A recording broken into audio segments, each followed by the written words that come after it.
এক ভক্ত ঠাকুর শ্রী শ্রী রামকৃষ্ণ পরমহংসদেবকে জিজ্ঞাসা করছেন, মহাশয়, অন্য সময়ে ঈশ্বর চিন্তা করেছে, কিন্তু মৃত্যুকালে করে নাই, তাহলে কি তাকে আবার এই সুখ দুঃখময় সংসারে আসতে হবে?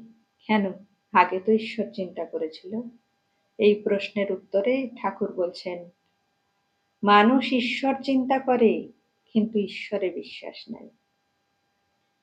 সে ভুলে যায় এবং আবারও কামিনী কাঞ্চনে আসক্ত হয়ে পড়ে।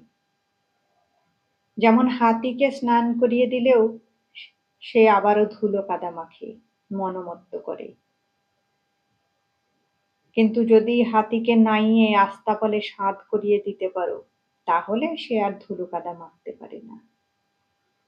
ঠিক তেমনি জীব যদি মৃত্যুকালে ঈশ্বর চিন্তা করতে পারে, তাহলে তার মন শুদ্ধ হয়, তার আর কামিনী কাঞ্চনে আসক্ত হওয়ার অবসর থাকে না।